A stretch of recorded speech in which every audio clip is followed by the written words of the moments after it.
So, hi. We're really happy to have you here at GAL for an interview. GAL is an organization that's here for people of marginalized genders who play TFT. And we're just really into the competition in general. So, we're really happy to have you here. I'd like to welcome you, of course, and also ask you if you'd like to introduce yourself a little bit, who you are, where you're from, and how long you've been playing TFT. Yeah. Thank you for having me here today. Also, thanks for all the work that you do in the community and stuff. I think it's great to have different groups and people for the community Yeah. to get everyone involved. Yeah, I'm RippleOverdrive or Ripple. I played TFT since like set one. Um, Mhm. I got more into it, I guess, in set two. I was like playing it a lot.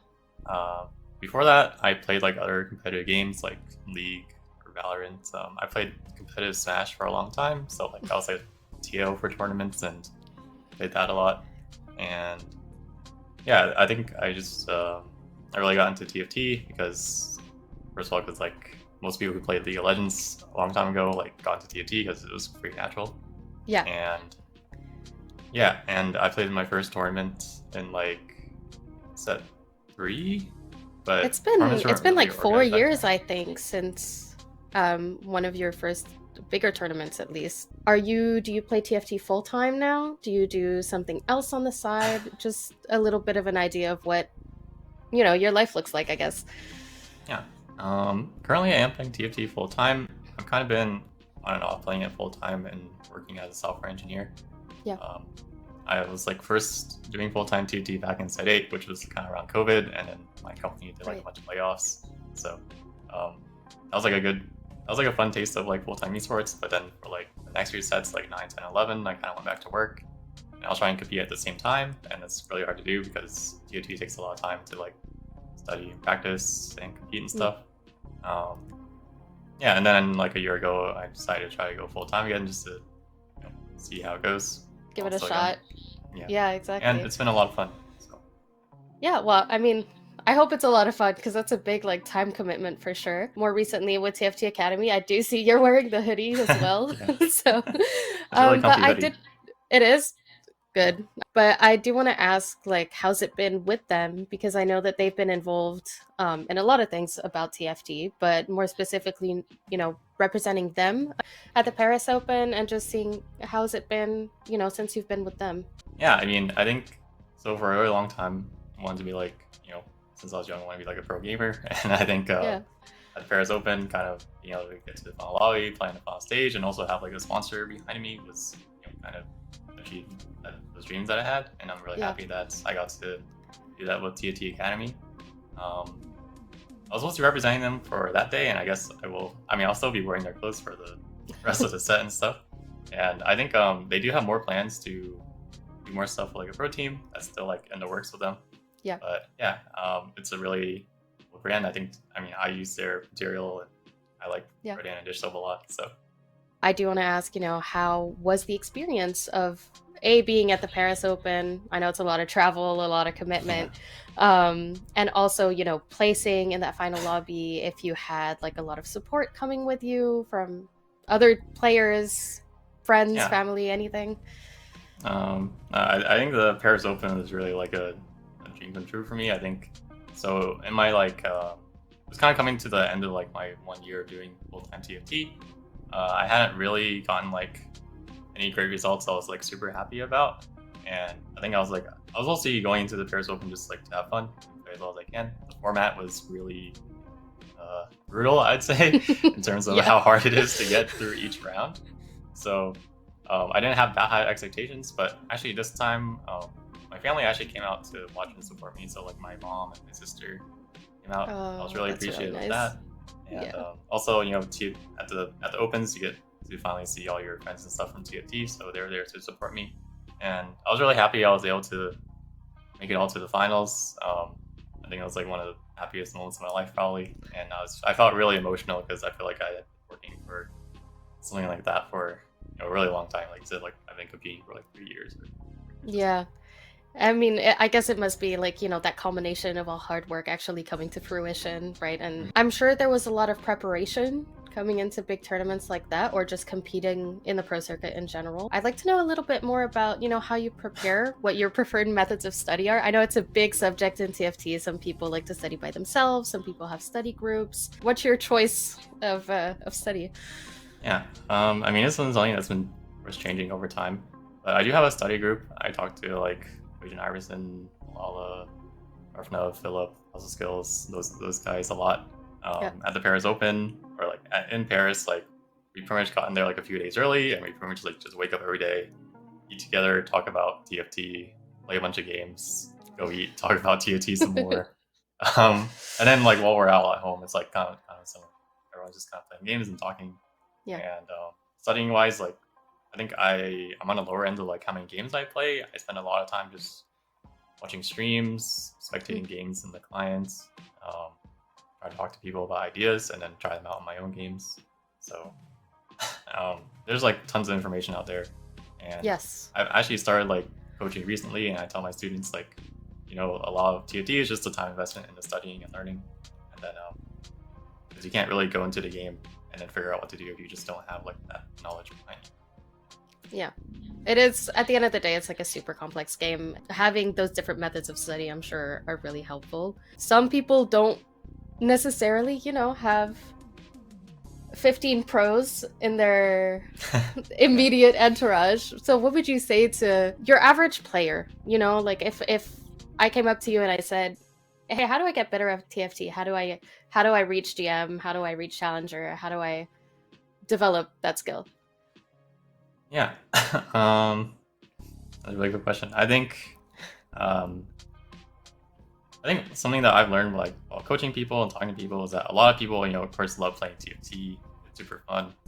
It's really easy to just play a bunch of games and then you kind of pass, and then like your LP goes up and down. I think to get better, you have to really focus time on really intentionally improving how you make decisions in the game. Um, Everything there's like hundreds and thousands of decisions you make every game, from like augments to what units you buy and sell, and rolling and leveling and positioning and all that. And those are all like skills that you have to just work on over time. Um, I think it's really hard to do in the vacuum. You can't just like, it's good to watch your games and review them and think about what you could have done better.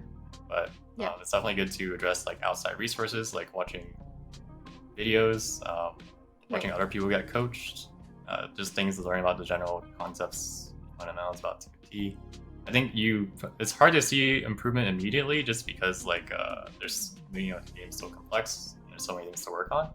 But I think if you are constantly working on improving those things, then help will come, and the game will become. I think it will feel a lot richer the more you learn about all the different things that you can actually. That's very fair. How do you feel about the patch, and how do you feel about having to play 2 days after the patch comes out? I mean, I think the patch is like generally good in like a good direction for the game. They took out some things that were kind of obnoxious last patch, like the DX and the Diana and stuff. Bilgewater's probably still a little too strong. I think it's kind of dominating some games right now. Yeah. But I think it's nice, and also emblems. Like I think it's nice that they're trying to make emblems better, because emblems were kind of like not very exciting, and they should be an exciting part of the game. But that might be a little too strong right now. But with that, I think competing a day after the patch is like, yeah, I didn't really have much time. I tried to prepare as much as I could in the one day. Didn't sleep very much. Was kind of just spamming games. But it's kind of hard because like you really don't have time to try everything, and you don't even know what you're supposed to try. So I think coming into the tournament, everyone like it's kind of interesting. Everyone kind of probably had a different read on what's good and what they should play, and it's really hard to know like what's even right because there's not even that much data out there. So right, you have a little less to base yourself on, kind of. Yeah. I prefer to not do that again. Probably. I prefer to probably have more time to practice. I feel like I was learning a lot about the patch while playing, which is nice that I was learning, but not so nice that I was in the tournament. Sure, that makes a lot of sense. Was there anything surprising that you saw in your games that you weren't prepared for? Or anything that, kind of happened and you were like, what? Like just... I mean, didn't do very well on day one, but I think I just kind of like prep and could play better, of course, but it's okay. It happens. Yeah, it happens. I think more tournaments you play, there's definitely gonna be a lot of tournaments you lose. But I don't know what I found surprising. I think like everyone had an idea of what comps would probably be played, but it's kind of weird of like which ones would be the best comps. I think like seeing things like Void or Dinora might have been a little more surprising if I expected Demacia and Bilgewater to be the best. I do still think Bilgewater is the best, but yeah, it's kind of and there's also like I think I found actually like Invokers and Volibear to be like do better than I expected. Yeah. The lock opener with Sign is quite good. Yeah. Yeah. I know like Michael was in my game and he won playing that, and Michael was doing well the whole day. So that's fair. That's super fair. I think everyone was kind of, as a spectator at least, going into the tournament. There's definitely a lot of things that came off on top, aka Bilgewater, in pretty much all the games. Yeah. Do you have any pick'ems? Do you have any of the players, that have advanced to day 2 that you think we should keep an eye on? Well, I'll be rooting for my friends, Wage and Iverson, Boss skills.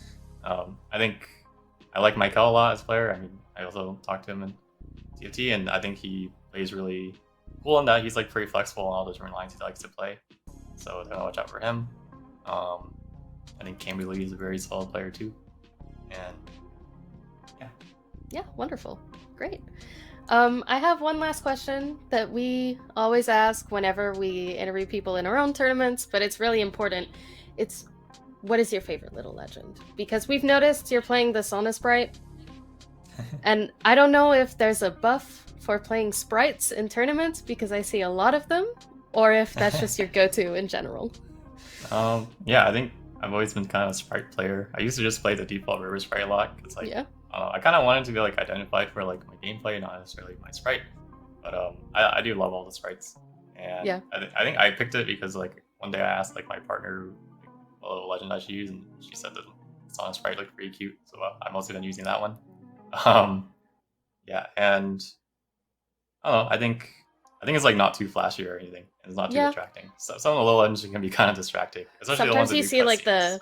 the Morgana dancing in the corner, and you're just like, "What's happening? What am I looking at?" Also, sometimes like they just start doing emotes like on their own. I don't even think the people are doing the emotes, and it just feels a little. It's like unprompted. Yeah. Yep. For sure. I hear you. Well, wonderful. That is the end of the questions that I have. Yeah, thank you. It's really fun doing this interview. Really appreciate being on here, and also thank you for all the community work that you're doing. Great, thank you. I do want to take this moment to give shout outs to a couple of people. Thank you for being here, and also thank you to Laura for organizing this. Thank you to Kathryn for being in the back. Thank you to everyone at Gal who's doing a ton of work to keep this stream going and to get these videos out during tourneys. It's a lot of work. And yeah, thank you so much for joining us.